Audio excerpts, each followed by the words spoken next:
Hi, everyone. I'm Carol Massar. I'm anchor with Bloomberg Business Week on Bloomberg Radio and Bloomberg TV. I am delighted to have with me Sanda Ojiambo. She is the executive director and the CEO of the United Nations Global Compact. We're going to talk about the role of the private sector when it comes to driving sustainable development. The private sector has been so important. Sanda, so good to have you here because you guys have been doing really important work and I think have some great insight when it comes to this topic.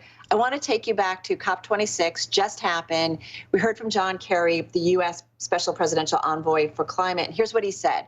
For the first time and in a massive way, the private sector is at the table and frankly leading in the way that even some governments are not. Business, as we know, a critical component when it comes to leading the race to net zero and just really improving the world on so many metrics that you guys have identified there at the UN. How important do you see the private sector when it comes to ESG development and sustainable, the mission to really improve sustainability on so many different levels?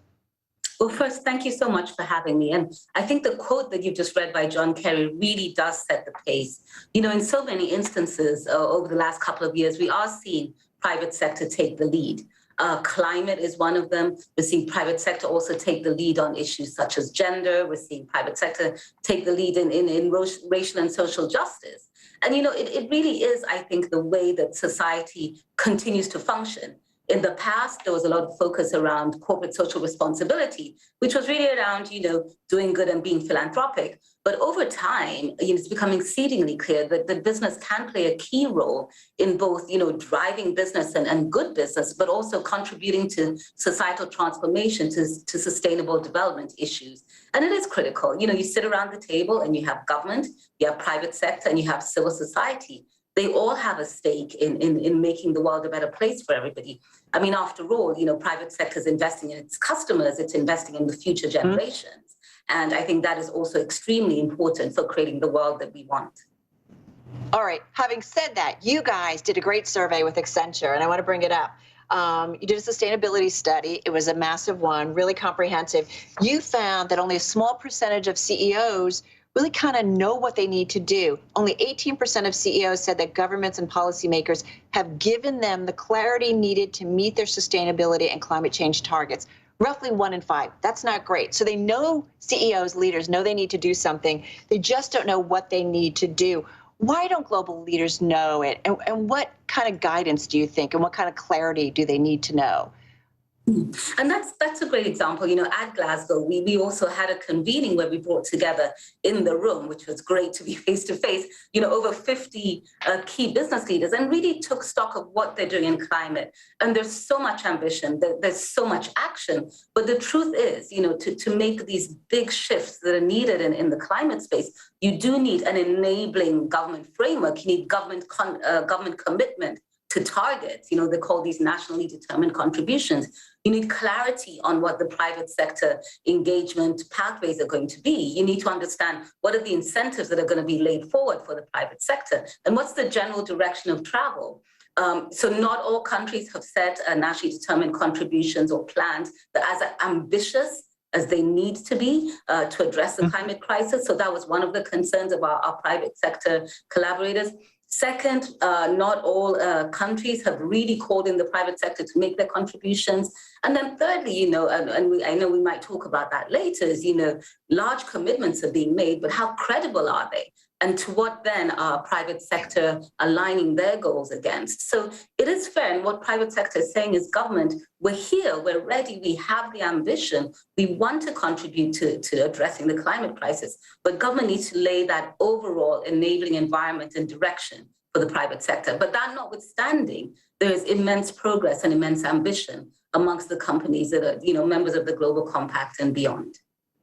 And I don't want to be negative because I feel like, Sanda, we've talked about this and we've had companies for years laying out commitments. You guys know this so well. But we do need governments to be specific, right, in terms of policy. And there needs to be consequences, right, if companies don't abide by it. Yeah, that's absolutely true. I mean, consistency as well as accountability, I think, are the two things that are going to move us forward. So talk to us about the UN Global Compact, because you guys have been doing this for 21 years. 10 principles that you've laid out has everything to do with labor practices, anti-corruption practices, has to do with the environment. You really are a broad wide bunch of issues in terms of making companies better, right? Getting to their culture. And if companies are doing it and more companies are doing it, you really affect society more broadly. How has that compact moved the needle when it comes to companies' value systems and perhaps in terms of improving sustainability issues in our world?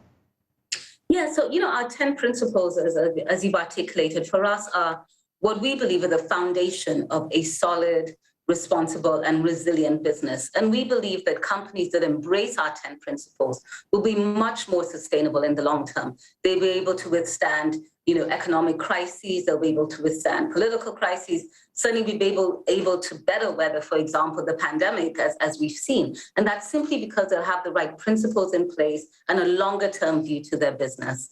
Our take is that a business that is purposeful and principle-led, will be a more sustainable business over the long term. To date, we have about 14,000 companies. We do look at tracking progress. They do engage in many different ways in terms of how they bring the principles to life in their business. We ask them to do this not philanthropically. It's about how do you shift your business operations, policies, and your supply chains to be able to do this. But I have to say it's a journey. Again, in the survey that companies get kicked out, right? Sanda, companies get kicked out on a monthly basis, right? When they don't abide by this, my understanding. They do.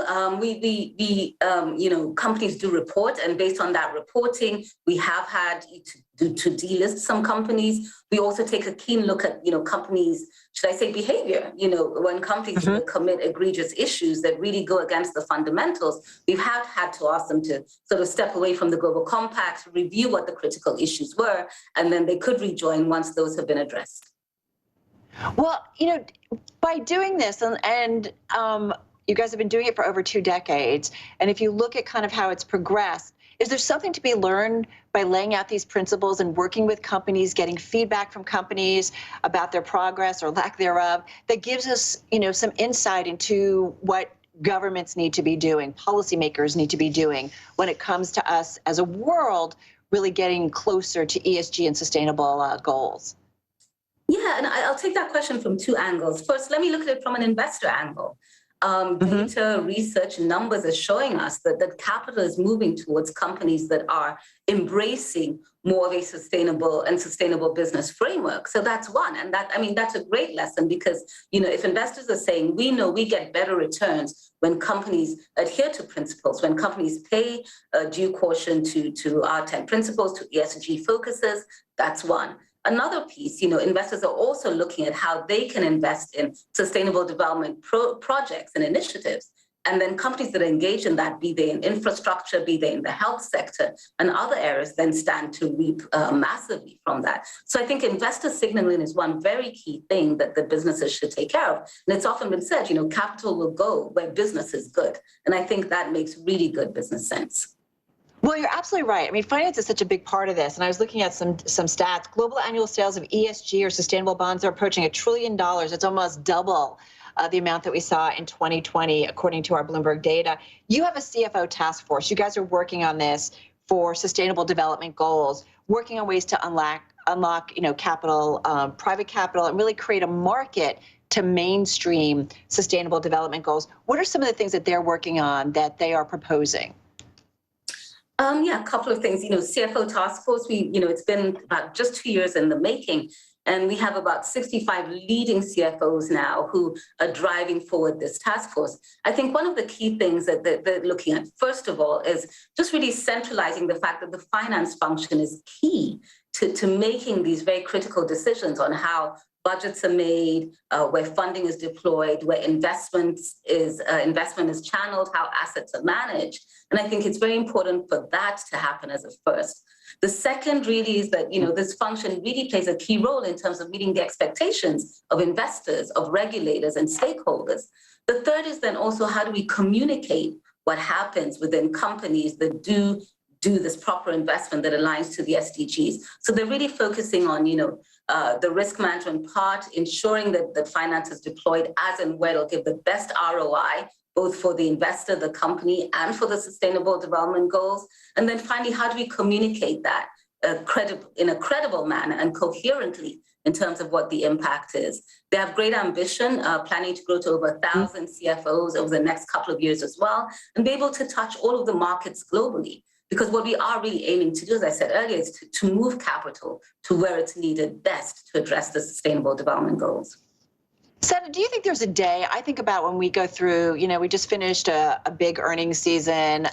Is there a day when we're reporting earnings on a company, and this is obviously for publicly held companies, where we're talking about top and bottom lines, we're talking about margins, we're talking about growth, and then we have some kind of SDG metric or something, or that we need to have, whereas investors and market watchers, that we measure a company's success based on their sustainable development goals and their success in that world? I think that world already exists to some extent. There's a lot of ratings that are done for companies. Perhaps they're not always publicly available, but ratings that are done that sort of take an ESG scoring rating towards that. And that does happen. Companies issue integrated reports that give a full, transparent view of their work that includes also their contribution to sustainable development. It's perhaps but we don't stress it, right? And I just wonder, is there a point where you're going to get penalized, when we're reporting earnings or something? Is that what we need to do to really push it when it comes to, really making progress on these goals? Well, I do think so in the long term. Look, we talked about in the beginning, private sector is critical. We play a really key role in key issues like climate, like making sure people earn living wages, not just minimum wages. We have the ability to influence what happens in gender. There's a 200+ economic pay gap between men and women. And I do think that if we are really to move forward, companies do have to step up and be accountable for what they can do to make these shifts. Well, it's interesting too, and I wonder how you think about all of this with the backdrop of the pandemic, right? All of a sudden, as a world, we were all dealing with something that we never thought would happen, and we were thinking about our community. We saw the environment impact, the health impact, right? How does the pandemic maybe help us? And we certainly have seen initiatives from the private sector come out of the pandemic, thinking more about their workforce, thinking about their community at large. How do you think that has changed the conversation? I think it's had immense impact. First, I think it was an opportunity to just pause and reflect on what the role of the private sector was. We saw all sorts of innovative partnerships. We saw partnerships come to speed and scale that we'd never seen before. We saw businesses that previously were competitors collaborate. Because when you put a real issue on the table and it requires innovation, requires scale, research, speed to market, people do come together. So I think it also fundamentally changed how business is configured. It then also, I think, fundamentally changed the relationship between business and government and public sector. Because again, there was lots of collaboration to get to where we needed to go. But that's the positive. Look, on the negative, we saw, lots of people lose jobs. We saw the lack of a social safety net for many. We saw the loss of incomes. We saw the fact that while data and technology bridged a lot of gaps, perhaps where you and I are, a lot of the world was left out of reaping these gains of the digital world that many have. So, while there's lots of positive, there's also lots of gaps. And the good thing is that there is opportunity for business to continue to drive forward progress because the gaps are now known. We know the vulnerabilities around women and youth. We know the vulnerabilities in the small and medium-sized enterprise sector.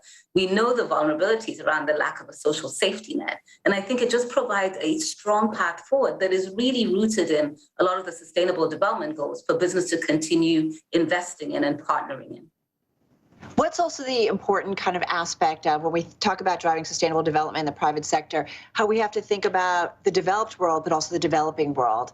How do we need to make sure we broaden our lens there? That's really important. Look, I come from Nairobi in Kenya. And when the pandemic started, I was sitting at home in Nairobi, and it was incredible to watch on a daily basis how many jobs are being lost because the economy is really rooted in the small and medium-sized enterprise sector.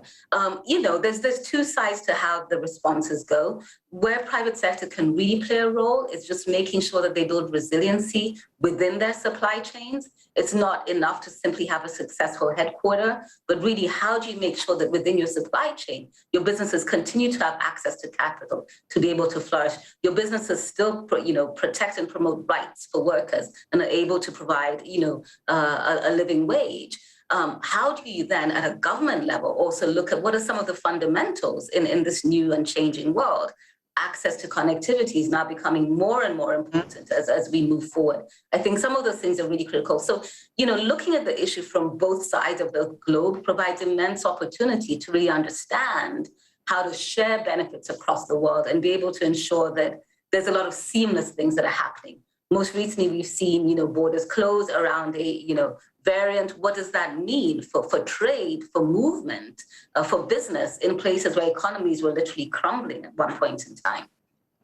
Do you have hope in terms of global cooperation? Because that's another thing during the pandemic. We really did feel like, as a world, we never needed to come more together. And I think about when it comes to sustainable development goals, we really need to be on this as a world, making it a priority and working together. We certainly saw it coming out of COP26, but it's not a perfect collaboration, but it has to be. We have to have global cooperation in order for this to really have success. I fully agree with you. And, if you put the pandemic at the center, the saying has so often been said that, no one is safe until everybody is safe. So until we're able to get access to vaccines globally, we will not ever be able to say that we're truly free or safe from COVID. And to able to ensure that there's economic stimulus and funding that can support economies around the world, we do need to move globally towards high levels of prosperity. So you can't have one side of the world economy crumbling because trade, movement, and business is shutting down. So I think it's very important to be able to take a very holistic, multi-stakeholder, multilateral view to all of the responses that we have around the COVID pandemic. At the center of it really is the human being. And it's really important to ensure that they're able to access what is needed in terms of vaccines, in terms of testing, to be able to come through the pandemic and get back to their normal lives as they were. Sanda, we just have a couple of minutes left here. I want to ask you, this is kind of, I think my last question. There is progress. We know this. We've seen big name companies, whether it's a Microsoft, whether it's a Starbucks, Unilever, MasterCard, BlackRock. They have all made a lot of commitments when it comes to corporate sustainability pledges. There's been a lot of conversation. There's been a lot of actions taken as well. Investor dollars, we know, are flowing into ESG and sustainability bonds. They have definitely taken off. So we've seen a lot of these things happening. If there is one thing that you could change right now when it comes to being a game changer in driving sustainable development in the private sector, whether it's a government initiative, whether it's a conversation that you could have with a key individual, a mega rethink in our world, what might that be? Wow, just one. You can dream. You can go anywhere. Well, give me one, and if we have time, we'll go to two. Look, I think for me, there's two things. First is to be able to achieve the scale of change and transformation we need. It needs to be well financed. We need to put the resources where they're really going to make that difference globally. Now, there's trillions of dollars available globally. The question is, are we putting that money to use in the best way possible to cause this societal transformation that we need to address the climate crisis, to address all of the widening inequalities, as you said, around the world? So the first for me is, how do we mobilize adequate financing, and where do we position that financing where it makes the most impact? That's the first. I think the second for me is to really have a strong and really networked multilateral approach to how we drive these responses through. As I said, in the lens of the pandemic, no one is safe until everybody is safe. The same thing applies to the climate crisis, right? We need concerted effort by all countries to be able to drive the changes that we need in climate. And we need that for social and racial justice. We need it for gender equality. So I think the thing is, let's put the money where we need to do, identify the problems, but come together in an absolutely, coordinated way to address what we need to address. It requires the private sector working in concert with government, with the UN and civil society to drive it forward. All right, I lied. I'm going to do a follow-up real quickly. So where should we, you said we've got to put the money where it's going to have the biggest impact. Where would you put most of the investment dollars? Because I agree with you. I think when it comes to ESG, people are kind of saying, well, wait a minute, if I invest in this company, is that really going to make a difference when it comes to the environment or climate? It's a little muddy when it comes to ESG investments. Many people feel that way, and yet the money is pouring in. Where would you commit that money to really have an impact when it comes to sustainability and some of those global sustainability initiatives? Two things right now. It's fundamental that we address the pandemic, the COVID pandemic. If we don't, we will never be able to move forward globally. But the second thing, we do face the crisis, the climate crisis that is existential, and that threatens our long-term future. Those would be my two. One, short-term response. Let's address, vaccine access and vaccine equity for everybody. And second, let's take a forward-looking approach to the climate crisis. All right. I'm glad we got that in. Thank you so much. I know you're busy, and we so appreciate your time. You've really given us some very specific ideas for everybody to think about and act upon. Sanda Ojiambo of the UN Global Compact, thank you so much. She's the CEO and Executive Director. Thanks again. Thank you for having me.